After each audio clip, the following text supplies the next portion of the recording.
Assalamualaikum warahmatullahi wabarakatuh dan selamat sejahtera. Kita teruskan perkembangan nasionalisme di Asia. Kali ini di Asia Tenggara dalam subtopik kebangkitan nasionalisme. Kita akan lihat bab yang kedua ini, KSSM tingkatan 4, 2.4 Kembangan nasionalisme dekat Asia Tenggara. Apa yang jadi kat Asia Tenggara? Okey, nasionalisme di Asia Tenggara ini berakar umbi daripada gerakan untuk membebaskan diri daripada penjajahan kuasa barat. Sama juga seperti yang berlaku di Filipina yang dijajah oleh Spanyol. Burma, Myanmar ini dijajah oleh British. Vietnam dijajah oleh Perancis dan Indonesia dijajah oleh Belanda. Okay, kuasa imperialisme. Namun begitu di Thailand, gerakan nasionalisme bersifat menuntut pembaharuan dalam pentadbiran ke arah mengekalkan kedaulatan negara daripada ancaman imperialisme. Kita lihat bagaimana nasionalisme di Filipina itu terjadi. Nasionalisme di Filipina muncul untuk menghapuskan penjajahan kuasa asing. Sama juga untuk menghapuskan penjajahan kuasa asing. Antara tokoh nasionalis penting termasuklah Jose Rizal. Ni dalam gambar ni. Andres Bonifacio serta Emilio Aguinaldo. Okay. Nasionalisme peringkat awal berbentuk gerakan propaganda yang dipimpin oleh Jose Rizal. Dan gerakan ini menuntut Filipina dijadikan apa yang dituntut untuk menjadikan Filipina sebahagian daripada wilayah Spanyol. Mempunyai hak yang sama seperti bangsa Spanyol, hak yang sama rata. Okay. Jose Rizal menubuhkan Liga Filipina ni, dia punya pertubuhannya, dia punya persatuan pada tahun 1892 untuk mendesak kerajaan Spanyol melakukan perubahan politik, ekonomi dan sosial di Filipina. Jadi gerakan ni apa jadi? Gerakan ni gagal. Kan? Kegagalan gerakan propaganda ini mencetuskan idea nasionalisme yang lebih radikal. Bonifacio menubuhkan Katipunan, gerakan yang nama dia Katipunan, untuk memperoleh kemerdekaan Filipina melalui revolusi untuk menghalau penjajah. Okay?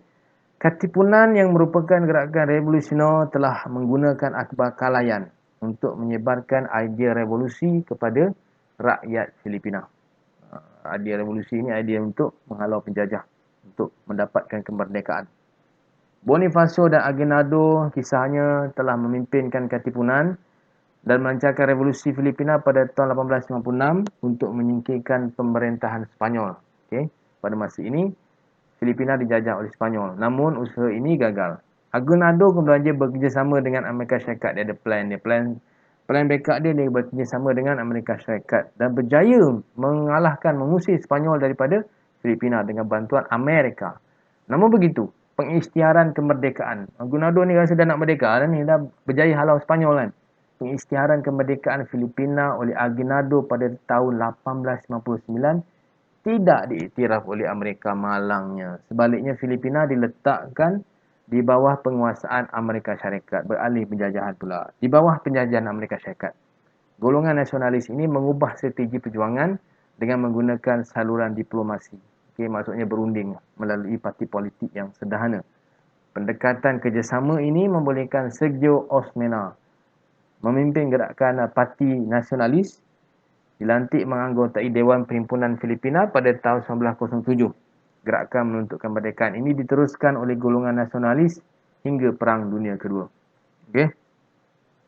Kita teruskan dengan apa yang terjadi dalam peristiwa nasionalisme di Burma. Okey. Ianya sekitar abad ke-20. Okey, nasionalisme di Burma ialah manifestasi perjuangan golongan kelas menengah Sami Buddha, Mongyi, Takin, Siswaza University dan golongan petani menentang imperialisme British. Semua golongan ini bergabung. Golongan kelas menengah, Sami Buddha, golongan Takin, Siswaza University, mahasiswa dan golongan petani menentang imperialisme British di Myanmar. Nasionalisme ini digerakkan oleh golongan kelas pertengahan yang berpendidikan barat berikutan pengaruh British yang mengancam kedudukan agama Buddha. Kebanyakan mereka beragama Buddha dan gerakan nasionalisme pada awalnya memang seawalnya adalah untuk menggunakan pengaruh agama. Kebanyakan mereka ini mempunyai agama yang sama dan agama lain menyatukan mereka untuk menentang penjajah. Okay. Mereka menubuhkan Persatuan Belia Buddha pada tahun 1906 untuk mengekalkan tradisi Buddha, pendidikan dan kebudayaan Buddha. Persatuan tersebut menggunakan isu kasut untuk membangkitkan nasionalisme selepas diambil alih oleh pemimpin yang lebih radikal seperti Mbappe. Bukan Mbappe itu pemain Perancis, PSG. Okay? Persatuan tersebut dinamakan Majlis Persatuan Kesatuan Okey, Kesatuan Isu yang berkaitan dengan bangsa Burma mula diperjuangkan. Jadi menjelang tahun 1920, revolusi pelajar, okey, menuntut penubuhan universiti untuk mereka. Dan golongan Sami Buddha seterusnya menubuhkan. Semua ada gerakan masing-masing, semua ada perjuangan masing-masing, tapi yang menyatukan mereka adalah agama. Golongan Sami Buddha seterusnya menubuhkan Majlis Sangha Samagi dan mencetuskan pemberontakan Sayasan pada 1930 1932. Memang benda ini akan memeningkan penjajah. Okay? Pemberontakan yang diketuai oleh Sayasan iaitu bekas Pongyi atau bekas Sami ini mendapat sokongan golongan petani yang terbeban dengan pelbagai jenis cukai. Kembangan nasionalisme berikutnya dipengaruhi oleh pengenalan Perlembagaan Burma 1935 yang memisahkan Burma dengan India. Perlembagaan tersebut merangsang perjuangan ke arah berkerajaan sendiri. Golongan takin ni, yang golongan pelajar universiti ini, menubuhkan Parti Do Bama Asyayon, yang kami orang Burma, parti dalam bahasa Melayu, untuk memperjuangkan kemerdekaan Burma. Pemimpin parti tersebut iaitu Aung San, Kyaw Nin dan Yunu menggelarkan diri sebagai takin yang bermaksud tuan dan menegaskan orang Burma mesti bertuankan orang Burma. Dr. Bamau memenangi pilihan raya pada tahun 1937, kemudiannya dilantik sebagai Perdana Menteri yang pertama.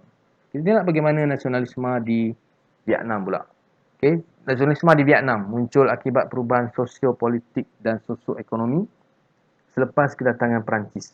Perancis yang menjajah Vietnam, terutama selepas tahun 1918. Gerakan nasionalisme Vietnam dipelopori oleh golongan bangsawan dan juga pegawai daripada golongan Mandarin. Golongan ini, apa yang dia perjuangkan, memperjuangkan pemulihan sistem pemerintahan beraja. Kemunculan golongan intelektual meningkatkan kesedaran politik dan gerakan anti-Perancis. Okay. Sama juga mana-mana tempat, golongan intelektual ini cukup memainkan peranan cukup besar untuk menyedarkan rakyat. Okay. Dan membangkitkan kesedaran untuk anti penjajah. Nasionalisme Vietnam disalurkan melalui akhbar. Ada gerakan dan mereka menggunakan lidah rasmi mereka sebagai akhbar. Seperti Tribune Indigène, Cloche Valley yang mengkritik penindasan Perancis dan menuntut hak rakyat Vietnam. Gerakan nasionalisme Vietnam selepas Perang Dunia Pertama bercorak revolusi. Selepas 1914 ni revolusi ni bercorak revolusi yang didukung oleh dua aliran ideologi. Vietnam ni ada dua aliran ideologi yang bertembung, iaitu nasionalisme dan komunisme. Okay. Parti utama aliran nasionalisme ialah Vietnam Cu Dang Dang, VNQDD atau Parti Nasionalis Vietnam yang dipimpin oleh Nguyen Tai Hoc, manakala geng komunis diketuai oleh Parti Komunis Vietnam PKV yang pimpinan Ho Chi Minh lah. Okay, perjuangan VNQDD golongan nasionalis ini berteraskan demokrasi, nasionalisme dan sosialisme. Parti ini melancarkan pemberontakan pada tahun 1930 untuk mengusir Perancis dan menubuhkan kerajaan Republik Vietnam. Peristiwa ini memberikan kesempatan kepada Perancis melumpuhkan gerakan nasionalis dengan menangkap pemimpin VNQDD dan menghukum bunuh Nguyen Tai Hoc. Geng-geng nasionalis ni habis. Okay. Gerakan revolusi menentang Perancis diteruskan sebenarnya oleh Ho Chi Minh. Dalam gambar ni Ho Chi Minh. Ibu negara Vietnam pun Ho Chi Minh, mengambil sebuah nama beliau. Okay. Pada bulan September 1945, Ho Chi Minh berjaya mengisytiharkan kemerdekaan Republik Vietnam Demokratik Vietnam, Republik Demokratik Vietnam di Hanoi, Vietnam Utara.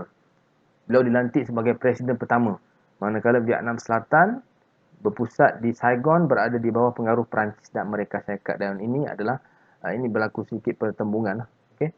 Gerakan menentang penjajahan Barat diteruskan hingga Republik Vietnam terbentuk pada tahun 1976.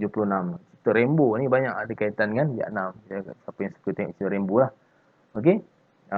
Kita tengok durasi rakaman kita sama ada dah melebihi 10 minit atau belum.